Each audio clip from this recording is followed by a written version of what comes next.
Zinedine Zidane, the man who I grew up believing to be the greatest ever, the man who went on to achieve even more success as a manager, the man partly responsible for the early football compilations, the man who in some ways was a walking contradiction. He is widely regarded as the greatest French footballer ever despite not actually being French. Not to mention he is bald and had the brutish brawn build and body of a brawling in-boxing boxer, yet bald with the bright brain of a banker and the buoyant balance of a ballerina. And ironically enough, those contradictions have actually carried into how people perceive him after his career had ended. And I won't lie, I've been wanting to make this video for quite a while now, but unfortunately I kept getting sidetracked by other projects. But that was until this brother turned up and reminded me of the idea, and reminded me quite a few flipping times. Well my man, hope you're happy now, and I hope the rest of you get something out of this too, as we dive headfirst into, is Zinedine Zidane overrated or underrated?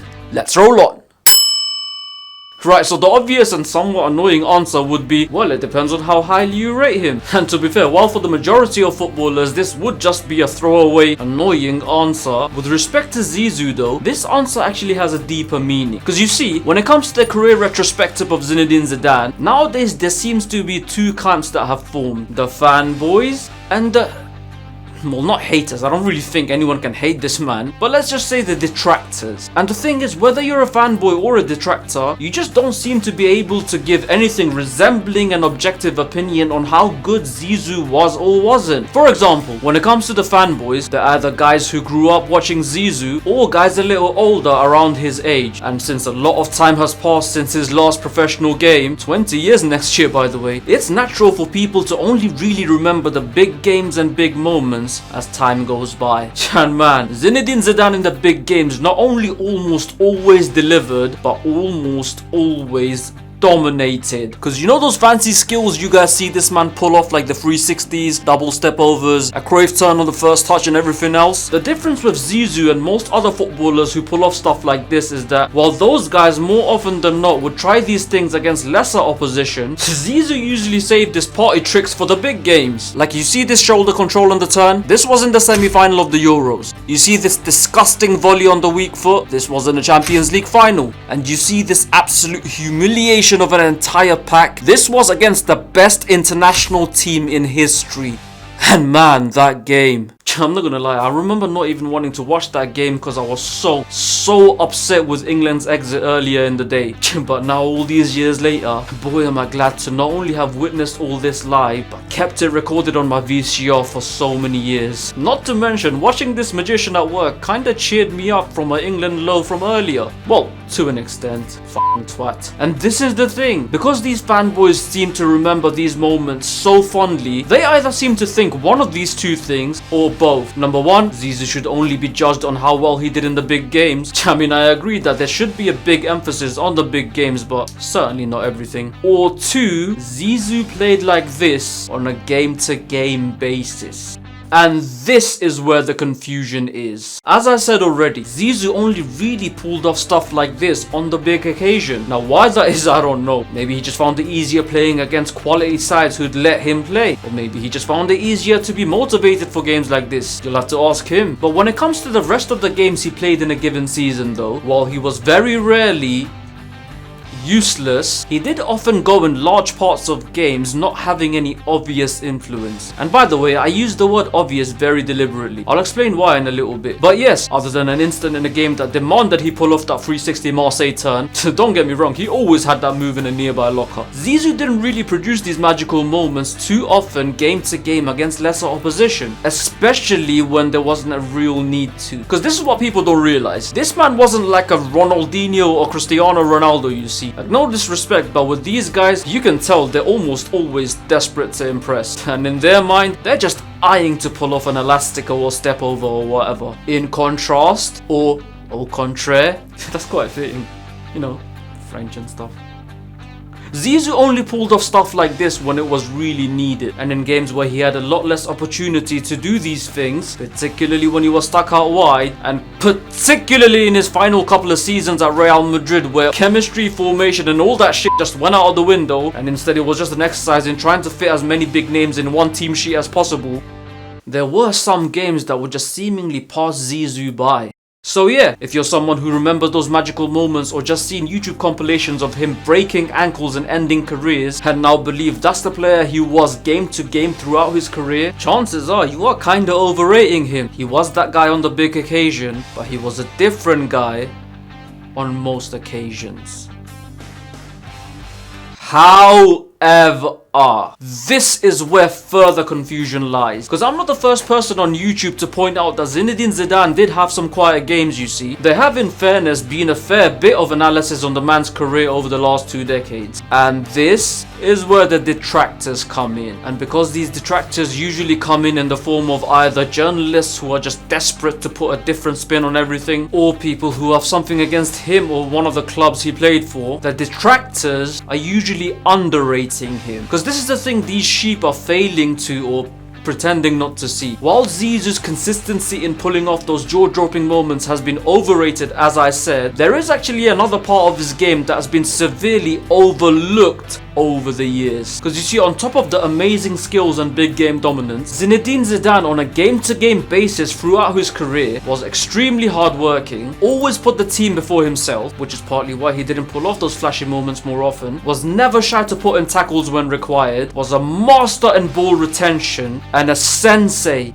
in decision making. Very rarely did this man put a foot wrong. And those, my friends, are the reasons why his teammates, opposition and managers speak so highly of him. Because yes, us as fans are obviously mostly just taken away by the moments of magic. But when it comes to his colleagues and those who have been up and close to him when he was doing his thing, they tend to talk more about the things I just listed there. Because they get it. They understand just how valuable he was game to game, not just because of those amazing skills and magical moments, but also just how much he impacted each game with the attributes that aren't as highlighted. And that is what the detractors fail to see. I mean, it's not a huge surprise since they're usually journalists who sit behind the screen and get a nosebleed when even thinking of the concept of getting sunlight, let alone playing actual football, or you know, talking to non-inflatable women. But yes, my friends, those underrated traits of the great man are the main reasons why I find it hard to call him overrated as an overall player. And sorry to the beautiful game merchants out there, but those things also hugely matter when you're judging how good a footballer is. It's not all about the skills and flash. And you know what, there is something else to know. No matter how good you thought he was or wasn't, fact is he stayed at that level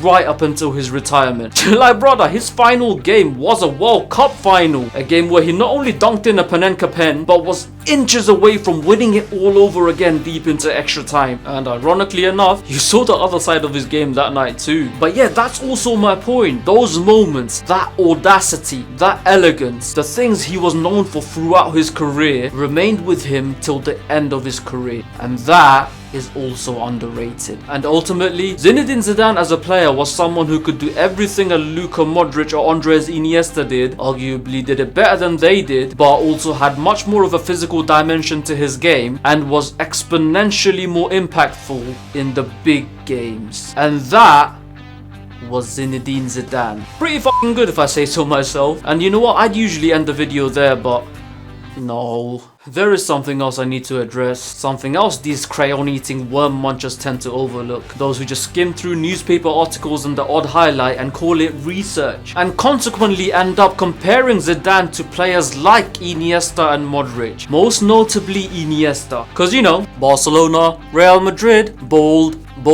quiet, looks Moroccan, looks Kurdish. It's just an easy comparison for them to make. But the problem for them is reality. And reality is, those who actually understand what they're watching when watching a game of football know that as players, there really shouldn't be a comparison between Zizou and those guys. But as I've said in quite a few of my videos now, I know my audience by this point, all 12 of you anyway. And yeah, let's do this. So as usual, let me know if you want to see a video with an extended comparison, but off the top of my head, comparing Andrés Iniesta and Zinedine Zidane. First category, dribbling. Both are very strong, but since Zizou can get himself out of tight spaces like Iniesta, but was also a better dribbler over long distances, I'd say he takes the point. 1-0 Zidane. Second category, heading. Neither were actually particularly strong in this, and to be fair to Iniesta, the system he played in didn't really require him to have strong aerial game either. But of course, Zizou's physicality as well as the World Cup winning double header speak for themselves. Zidane wins again. Next up, weak foot. See the 40-yarder at Bordeaux, see the first time volley against Valladolid, see the goal in the Champions League final, and if you still have doubts, see a doctor. Zizou all the way. Now we have speed. Feel like scoring them both down and giving myself the point. Neither were particularly rapid, were they? However, because Zizou actually had incredible acceleration and can actually dust you across short distances, I'd say he wins again. Strength, easily one of Zizou's most underrated traits, and although Iniesta wasn't exactly a pushover so to say, it's still a pretty straightforward choice, let's be honest. Passing, now this is the toughest call of the lot, because while Zizou had more range and a far better final ball, Andrés Iniesta had better accuracy, and following Xavi's departure from Barca in 2015, he did show that he's more than capable of sitting in and dictating games too. So yeah, I'd say this is a tie. Next is goal scoring. Yeah, this is nowhere near as close. Don't get me wrong, while Zizou wasn't exactly a prolific goal scorer himself, he was still far ahead of Iniesta in that department, while also being able to compete with, if not edge, Iniesta in goals in big games. So yeah, Zidane takes it again. And finally, consistency. Do I pick the man who played until he was 40, or do I pick the man who played in the World Cup final in his last game? But you know what, because Iniesta was a one-club man for all of his top-level career, it was just a lot easier to maintain a certain level game to game, and no doubt he sure did that. I'd give it to Iniesta. But even then, people, as you can see in the main, Andrés Iniesta and Zinedine Zidane weren't close in terms of their abilities as footballers. And yes, while those who believe he was a pirouetting, fly-kicking ultimate attacker in every game he played would certainly be overrating him, those who go as far as saying he was on the level of an Andrés Iniesta would certainly be underrating him. Because what's accurate is, he was above the level of a Luka Modric or Andrés Iniesta, but below the level of a Messi or Ronaldo. Zizou belongs in that bridge category with the likes of Johan Cruyff, Franz Beckenbauer, Paolo Maldini, amongst various others.